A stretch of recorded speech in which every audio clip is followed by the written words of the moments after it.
അതായത് sitting MLA ആയ K Babu ഇത്തവണ മത്സരിക്കുന്നില്ല തൃപ്പൂണിത്തറയിൽ. അതിന് പകരം ഇപ്രാവശ്യം കോൺഗ്രസ് കളത്തിലിറക്കാൻ പോകുന്നത് രമേശ് പിഷാരടിയാണ്.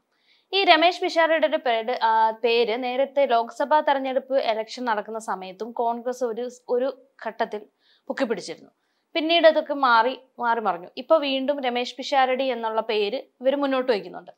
അവരതിന് പറയുന്ന ഒരു കാരണം എന്ന് പറയുന്നത് 100% വിജയം, അല്ലെങ്കിൽ അവിടെ എന്തായാലും വിജയിക്കുമെന്ന് ഉറപ്പുള്ളത് കൊണ്ടാണ് പിഷാരടിയെ സ്ഥാനാർത്ഥിയാക്കാൻ തീരുമാനിക്കുന്നത് എന്നാണ് ഇപ്പം കോൺഗ്രസിന്റെ ഒരു ഭാഗം. ശരിക്കും ഈ പിഷാരടിക്ക് അങ്ങനെ കോൺഗ്രസിൽ വല്ല പ്രവൃത്തി പരിചയമുണ്ടോ? അല്ലെങ്കിൽ രമേശ് പിഷാരടി നിന്ന് കഴിഞ്ഞാൽ തൃപ്പൂണിത്തറ പോലൊരു മണ്ഡലം കിട്ടാൻ ഇവർക്ക് സാധ്യതയുണ്ടോ? ആദ്യം നമുക്ക് തെരഞ്ഞെടുപ്പിൽ രമേശ് പിഷാരടി എന്ന് പറയുന്ന ഒരാൾക്ക് തെരഞ്ഞെടുപ്പ് അല്ലെങ്കിൽ രാഷ്ട്രീയ പരിചയം ഉണ്ടോ എന്ന് ചോദിച്ചാൽ ഒറ്റ ഉത്തരം സിമ്പിളായിട്ട് പറഞ്ഞു, ഉണ്ടെന്ന്.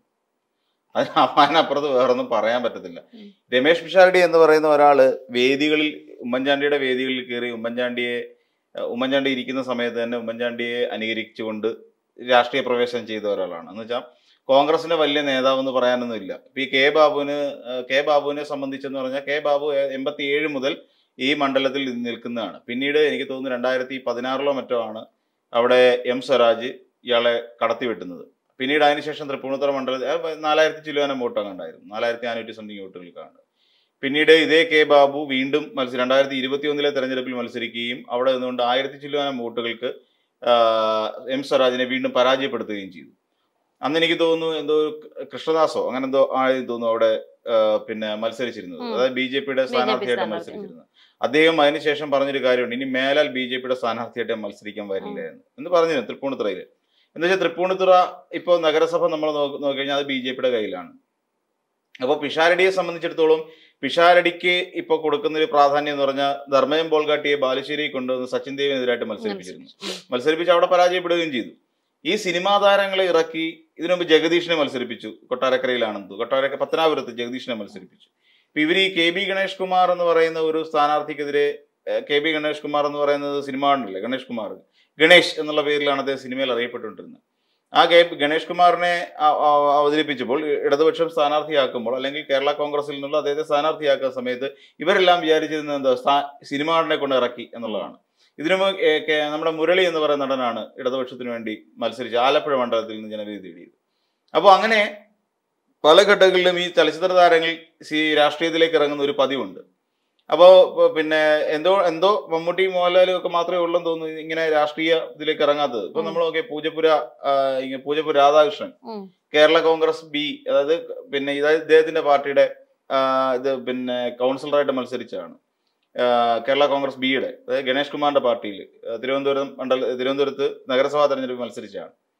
അപ്പൊ അങ്ങനെ ചലച്ചിത്ര താരങ്ങളെ ഇറക്കിക്കൊണ്ടിരിക്കുന്ന ഒരു അവസ്ഥയുണ്ട്. അപ്പം ഞാൻ ഈ പറഞ്ഞു വന്നത്, കെ ബാബു അങ്ങനെ അനിഷേധിനായി നിൽക്കുന്ന സമയത്താണ് ഈ തെരഞ്ഞെടുപ്പിനകത്ത് ഒരു വലിയ കിടുപിടി നടന്നിട്ടുണ്ട്, അതായത് തിരിമറി എവിടെയൊക്കെ നടന്നിട്ടുണ്ട് എന്നുള്ള ചൂണ്ടിക്കാണിച്ചുകൊണ്ട് ഈ വോട്ടർ സ്ലിപ്പിൽ അയ്യപ്പന്റെ, അന്ന് നമുക്കറിയാം 21 തെരഞ്ഞെടുപ്പ് ഈ ശബരിമലയുമായി ബന്ധപ്പെട്ടുകൊണ്ടുള്ള ഒരു തുടർ ചലനങ്ങൾ ഇങ്ങനെ നിലനിൽക്കുന്ന സമയമായിരുന്നു.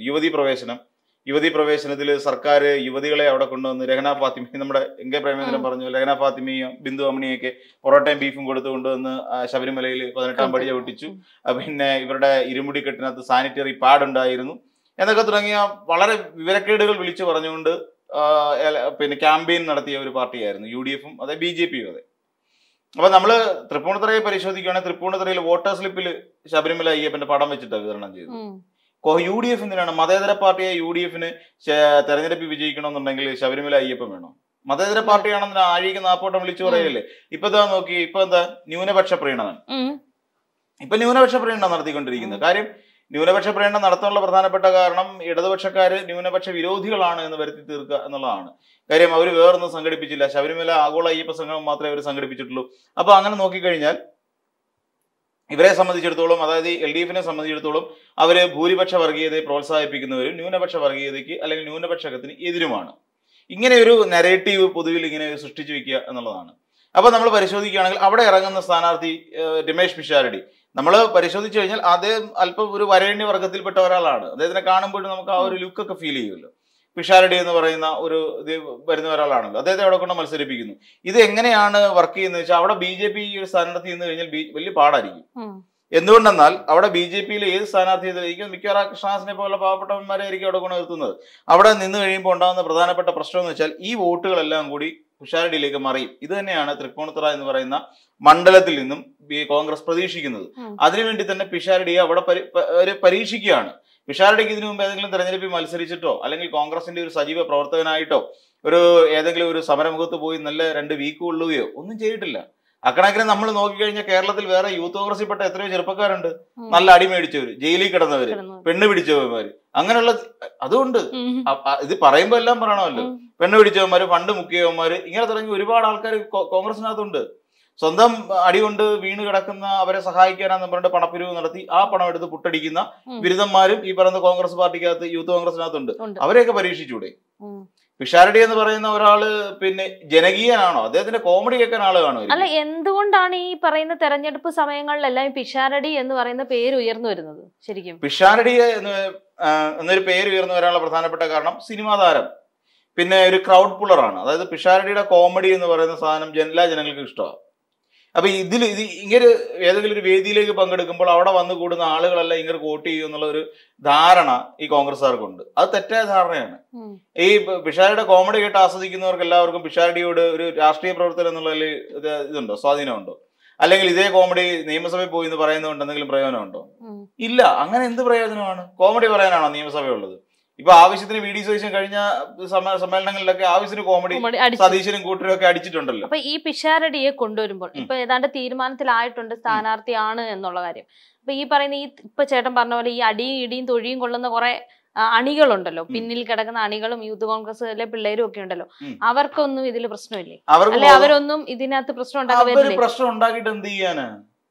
അല്ല, അവർക്കൊരു നിരാശയെങ്കിലും തോന്നൂലേ? ആ നിരാശ ഇഷ്ടം പോലെ തോന്നും. നിരാശ തോന്നി എത്രയധികം ആൾക്കാരുണ്ട്. എന്തിന്? യൂത്തന്മാരെ തന്നെ നോക്കണ്ട. മുല്ലപ്പള്ളി രാമചന്ദ്രന് ഭയങ്കര സന്തോഷമായിട്ടിരിക്കുകയാണോ? അല്ല. കഴിഞ്ഞ ദിവസം കുറ്റ്യാടി നടന്ന പിന്നെ ഇതിന്റെ നമ്മുടെ പുതിയുഗ യാത്രയില്, കുറ്റ്യാടി നടന്ന പുതിയുഗ യാത്ര, അതില് 3-4 തവണ എങ്ങാണ്ട് പ്രസംഗിക്കാൻ വേണ്ടി എണീറ്റ ഒരാളായി മുല്ലപ്പള്ളി രാമചന്ദ്രൻ. അത്രത്തോളം അപമാനമൊന്നും കേരളത്തിലെ വേറൊരു കോൺഗ്രസ്സുകാരും സഹിക്കുന്നില്ലല്ലോ. മുല്ലപ്പള്ളി രാമചന്ദ്രനാണ് മുൻ KPC അധ്യക്ഷൻ, വേദിയിലിരിക്കുന്ന ഒരാൾ. ആ വേദിയിലിരിക്കുന്ന ആളിനെ പ്രസംഗിക്കാൻ വിടുന്നില്ല. പുള്ളി 2-3 തവണ എണീറ്റ് VD സതീശൻ എടുക്കുമ്പോൾ മുല്ലപ്പള്ളിയുടെ ചിരി അറിയാമല്ലോ, ഭയങ്കര ഹൈ ക്ലാസ് ചിരിയാണ്. ആ ചിരി ഫിറ്റ് ചെയ്ത് വെച്ചുകൊണ്ട് നേരെ VD സതീശൻ എടുക്കും. 3-4 ആവർത്തി എന്നപ്പോൾ സതീശൻ മാറി അങ്ങോട്ട് എന്ന് പറഞ്ഞിട്ടാണ് VD സതീശൻ പോയത്. അപ്പം അത്രയൊക്കെ ഉള്ളു കോൺഗ്രസിനകത്ത്. പുള്ളി മുതിർന്ന നേതാവാണെന്ന് പറഞ്ഞിട്ട് കാര്യമില്ല. 78 വയസ്സോളം ഉണ്ട് ആ മനുഷ്യന്. എന്നിട്ട് കോൺഗ്രസ്സുകാർ കാണിക്കുന്നത് എന്താ? അപ്പം അത്രേ ഉള്ളൂ കാര്യങ്ങള്. അപ്പൊ ഇവർക്ക് നിരാശപ്പെട്ടിട്ടും കാര്യമില്ല. അബിൻ വർക്കി തന്നെ യൂത്ത് കോൺഗ്രസിന്റെ സംസ്ഥാന അധ്യക്ഷനായിട്ട് വരാൻ യോഗ്യനായിട്ടുള്ള ഒരാളെ അബിൻ വർക്കിയായിരുന്നു. അബിൻ വർക്കി എന്താ പറ്റിയത്? ആ ഒരു വിവാദം വന്ന് യൂത്ത് കോൺഗ്രസിന്റെ അഖിലേന്ത്യാ ജനറൽ സെക്രട്ടറി ആക്കി. നീ അങ്ങ് വിട്ടോ, ഡൽഹിക്ക് പൊക്കോളാൻ പറഞ്ഞു. ഇങ്ങനെയാണെന്നേ ഇതിനകത്ത് നടക്കുന്ന കളികൾ ഇതൊക്കെയാ. അപ്പൊ ഇതിനകത്ത് എനിക്ക് OJ ജനീഷ് എന്ന് പറയുന്ന ഒരുത്തന്നെ യൂത്ത് കോൺഗ്രസിന്റെ സംസ്ഥാന അധ്യക്ഷനാക്കിയത് എന്തെങ്കിലും കാശിന് യോഗ്യതയുണ്ടോ? ആ യൂത്ത് കോൺഗ്രസിന്റെ അധ്യക്ഷ പദവിയിൽ ഇരിക്കാൻ ഉണ്ടോ? ഇല്ല. ഇവരൊന്നും ഈ പറയുന്ന പൊസിഷനിൽ ഇരിക്കുന്നവരെ നോക്കിക്കോ, അവർക്കൊന്നും ഈ പറയുന്ന ഒരു സംഘടനയുടെ തലപ്പത്തിരിക്കാനുള്ള യോഗ്യതയില്ല. എന്തിന്? രാഹുൽ മാങ്കൂട്ടത്തിന് പോലും ആ യോഗ്യതയില്ല. ആ യോഗ്യത ഉണ്ടായിരുന്നില്ല അവന് ഈ അയോഗ്യപ്പണി കാണിക്കത്തില്ലായിരുന്നു, അല്ലെ? ഈ ഇന്നേക്ക് ദുർഗാഷ്ടമി എന്നൊക്കെ പറയുന്നത് മറ്റേ മനുഷ്യത്തിന് അയോഗ്യ പയല എന്ന് വിളിക്കുന്ന, അങ്ങനെയല്ല, വേറൊരു വാക്കാണ് വിളിക്കുന്നത്, അത് പറയുന്നില്ല. അപ്പൊ ഇങ്ങനെയുള്ള ആളുകളെല്ലാം കൂടിച്ചേർന്നിരിക്കുന്ന ഒന്നിലേക്ക് OJ ജനീഷ് എന്ന് പറഞ്ഞാണ്ട് 18 ലക്ഷം രൂപ വെട്ടിപ്പ് നടത്തി ഒരാളെ വന്നിരിക്കുന്നതാണ് അവിടെ. അപ്പൊ ഇതിനകത്ത് ആർക്കാ യോഗ്യത ഉള്ളത്? ഇതിനകത്തൊരു ആരും യോഗ്യന്മാരെന്ന് അവകാശപ്പെടാൻ പറ്റുന്നവരില്ല, ആരുമില്ല. സണ്ണി വക്കീലുണ്ട്. സണ്ണി വക്കീലിന് KPCയുടെ അധ്യക്ഷനായിട്ടിരിക്കാൻ എന്തെങ്കിലും യോഗ്യതയുണ്ടോ? അല്ല, നമ്മൾ ആലോചിച്ച് നോക്ക്. സണ്ണി വക്കീല് പുള്ളിക്ക് അതിന്റെ വെറുതെ ആണെന്നേ. ആ കുങ്കുമം ചുമക്കുന്നത് അറിയാതെ അങ്ങനത്തെ ഒരു ഇതുണ്ടല്ലോ, അങ്ങനെ അറിയാതെ ഗർദഭം എന്ന് പറയുന്ന ഒരു സാധനമുണ്ട്. ഗർദഭം എന്ന് പറയാൻ കഴുത എന്നാണ് എന്റെ അർത്ഥം. അപ്പൊ കുങ്കുമത്തിന്റെ വാസം അറിയാതെ കുങ്കുമം ചുമക്കുന്ന ഗർദഭം എന്ന് പറയുന്ന ഒരു സാധനമുണ്ട്. അത് ഇപ്പൊ എനിക്ക് തോന്നുന്നു ജ്ഞാനപ്പാനയിലെ മറ്റോ ആണത്. അപ്പം ഇങ്ങനെ എന്ന് പറയുന്ന ഒരാളാണത്. ഇദ്ദേഹത്തിന് അറിയാം ഇത് ഇരിക്കുന്ന പൊസിഷൻ എന്ന് പറഞ്ഞാൽ KPC അധ്യക്ഷ സ്ഥാനമാണ്. മുരളീധരൻ, രമേശ് ചെന്നിത്തല അടക്കമുള്ള മഹാരഥന്മാരിരുന്ന, അല്ലെങ്കിൽ വയലാർ രവിയെ പോലുള്ള, VM സുധീരനെ പോലുള്ള വലിയ വലിയ നേതാക്കന്മാരുന്ന ഒരു പൊസിഷനിലാണ് സണ്ണി വക്കീൽ ഇരിക്കുന്നത്. എന്നിട്ട് അതിന്റെ വല്ല പ്രയോജനമുണ്ടോ? ഇല്ല. സണ്ണി വക്കീലിനെ പോലെ ഒരാൾ അവിടെ ഇരിക്കുന്നുണ്ട്, എന്താ പ്രയോജനം? അപ്പൊ അവർക്കൊക്കെ അർഹിക്കാത്ത പദവി കിട്ടുന്നു എന്നുള്ളതാണ്. ഇപ്പൊ കോൺഗ്രസ് ഇരിക്കുന്ന പലരുടെയും അവസ്ഥ ഏതാ? യൂത്ത് കോൺഗ്രസിൽ അർഹിക്കാത്തതാണ് വീണ് കിട്ടിയത്. അതിനകത്ത് അങ്ങ് വിരാജിച്ച് പോവുകയാണ്. മാധ്യമപ്രവർത്തകർ ചോദിച്ചു കഴിഞ്ഞാൽ കൃത്യമായിട്ടൊരു മറുപടി പറയാൻ അറിയാൻ വയ്യാത്ത ഈ രണ്ടെണ്ണം, യൂത്ത് കോൺഗ്രസ് ആണെങ്കിലും പിന്നെ KPCC ആണെങ്കിലും. ഇനി അങ്ങോട്ട് വേറെത്തുണ്ടല്ലോ KSUവിന്റെ ഒരു നേതാവ്. ഈ KSUവിന്റെ നേതാവിന് അത് KSU പോലും പറയാൻ അറിയാൻ വയ്യാത്തൊരു നേതാവാണ്. അപ്പൊ അങ്ങനെ കുറെ ആൾക്കാരുണ്ടെന്നേ, ഇവരെല്ലാം കൂടെ പിടിച്ച് ഓരോ തലപ്പത്തുകൊണ്ട് ഇരുത്തിയിരിക്കുകയാണ്. അപ്പൊ എന്ന് പറയുന്ന പോലെയുള്ള കാര്യങ്ങൾ അതില് പിഷാരടി ഇവരിൽ നിന്നും വലിയ വ്യത്യസ്തരൊന്നുമല്ല. പിഷാരടി അവിടെ കോൺഗ്രസിന്റെ സ്ഥാനാർത്ഥി അല്ലെങ്കിൽ UDF-ന്റെ സ്ഥാനാർത്ഥിയായിട്ട് നിർത്തുന്നതുകൊണ്ട് എന്താണ് UDF-ന് നേട്ടം ഉണ്ടാകുമെന്ന് ചോദിച്ചാൽ ആ സീറ്റ് അങ്ങ് പോയി കിട്ടും. M. അനിൽകുമാർ ആണെന്ന് തോന്നുന്നു, അതായത് മുൻ എറണാകുളം കൊച്ചിൻ മേയറാണ് അവിടെ പിന്നെ CPM പ്ലാൻ ചെയ്തുകൊണ്ടിരിക്കുന്നത്, അവിടെ നിർത്താൻ വേണ്ടി പ്ലാൻ ചെയ്യുന്നത്. കാര്യം അദ്ദേഹത്തെ സമയമെടുത്തോളം അദ്ദേഹം ഇളമക്കരയിൽ നിന്ന് വരുന്ന ഒരാളാണ്. അപ്പം അതിനനുസരിച്ച് തൃപ്പൂണിത്തുറയുമായി അടുത്ത ബന്ധമുണ്ട്. അദ്ദേഹത്തിന് ഈ രാഷ്ട്രീയത്തിനപ്പുറത്തേക്ക് നിന്നുകൊണ്ട് ഒരു വ്യക്തിപ്രാധാന്യവും ഒക്കെ ലഭിക്കുന്ന ഒരാൾ തന്നെയാണ്. ഇപ്പം UDF-ന്റെ പിന്നെ ഈ ഭരണകാലഘട്ടത്തിൽ ആകപ്പാടെ ബ്രഹ്മപുരം എന്ന് പറയുന്ന മാലിന്യ പ്ലാന്റ് ഉണ്ട്, പോയി കാണണം. മൊത്തം മൂടിക്കിടക്കുന്ന ഒരു സ്ഥലമായിരുന്നു. അതിനെല്ലാം ഒരു ഓർഡറാക്കി വൃത്തിയാക്കി എടുക്കാൻ വേണ്ടിയിട്ട് വളരെയധികം പരിശ്രമിച്ച ഒരാൾ തന്നെയാണ്. അതുപോലെ 2016-ലോ 2021-ലോ മറ്റോ അദ്ദേഹം ഹൈബീഡിനെതിരായിട്ട് മത്സരിച്ചിട്ടുണ്ട്. 210,000-21,000 വോട്ടുകൾക്ക് അദ്ദേഹം പരാജയപ്പെട്ടു. എറണാകുളം എന്ന് പറഞ്ഞാൽ UDF-ന്റെ മണ്ഡലമാണ്. ഹൈബീഡിനെ പോലെ ഒരു നേതാവിനെ എതിരിടാൻ വേണ്ടി അദ്ദേഹത്തെ 21,000-ൽ ഒതുക്കിയത് പിന്നെ അദ്ദേഹത്തിന്റെ ഒരു വ്യക്തി പ്രഭാവം തന്നെയാണ്. അത് നമ്മുടെ അനിൽകുമാർ എന്ന് പറയുന്ന മുൻ മേയറുടെ ഒരു വ്യക്തി പ്രഭാവം തന്നെയാണ്. കൊച്ചി എന്ന് പറയുന്ന ഒന്നിനെ വളരെ വിഷനോടുകൂടി കൊച്ചിയെ കൊച്ചിയാക്കി മാറ്റിയത്. പണ്ട് പിന്നെ ഏതോ സിനിമയിൽ കാണിക്കുന്ന പോലെ സലിംകുമാർ വന്ന് വണ്ടിയുടെ ഗ്ലാസ് താക്കുമ്പോ മണമടിച്ചു കഴിയുമ്പോൾ പറയും കൊച്ചി എത്തി എന്ന് പറയുന്ന ഒരു സിനിമയൊക്കെ ഇറങ്ങിയിട്ടുണ്ടല്ലോ. എന്ന് പറയുന്ന പോലെ ഒരു അവസ്ഥയിൽ നിന്നും കൊച്ചിയെ കൊച്ചിയാക്കി മാറ്റി കൊച്ചിക്ക് കൊച്ചിയുടേതായ ഒരു ഭംഗിയും ശോഭയും നൽകിയ ഒരു പിന്നെ മേയർ തന്നെയാണ് അദ്ദേഹം.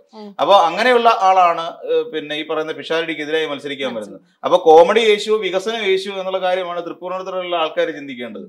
തൃപ്പൂണിത്തുറക്കാർക്ക് K. ബാബു എന്ന് പറയുന്ന ഒരാളെ പിന്നെ അയ്യപ്പന്റെ പടം വെച്ചടിച്ച ഫോട്ടോ സ്ലിപ്പ് കണ്ടിട്ട് വോട്ട് ചെയ്ത് കൊടുത്തിട്ട് ഏറ്റവും ഒടുവിൽ പിന്നെ ഒരു മന്ത്രിയാകേണ്ടിയിരുന്ന ഒരാളെ തോപ്പിച്ചു വിട്ടവരാ പിന്നെ ഇവിടെ ഉള്ളവര് തൃപ്പൂണിത്തുറക്കാര്. അതിന് BJP-കാരനെ തോപ്പിച്ചു. BJP-യിൽ അതിന് മുമ്പ് തുറവൂർ വിശ്വംഭരൻ എന്ന് പറയുന്ന ഒരു സ്ഥാനാർത്ഥി മത്സരിച്ച സമയമുണ്ടായിരുന്നു തൃപ്പൂണിത്തുറയില്. നേരത്തെ ഇതിനു മുൻപ് BJP-യിൽ മത്സരിച്ച സ്ഥാനാർത്ഥി ഉണ്ട്, തുറവൂർ വിശ്വംഭരൻ, പ്രൊഫസറായിരുന്നു അദ്ദേഹം. അപ്പൊ അദ്ദേഹം മത്സരിച്ച കാലഘട്ടത്തില് അദ്ദേഹത്തിന് കിട്ടിയ വോട്ടിനേക്കാൾ വളരെ കുറവാണ്. പിന്നെ സാധാരണഗതിയിൽ വോട്ട് വിഹിതം കൂടുകയല്ലേ ചെയ്യേണ്ടത്, എന്നാൽ നേരെ മറിച്ചാണ് ഇവിടെ സംഭവിച്ചത്. അതിന്റെ അർത്ഥം എന്ന് പറഞ്ഞാൽ BJP-യുടെ അവിടുത്തെ കുറെ അധികം വോട്ടുകൾ കോൺഗ്രസിലേക്ക് മറിഞ്ഞു എന്ന് തന്നെയാണ് നമ്മൾ മനസ്സിലാക്കേണ്ടത്.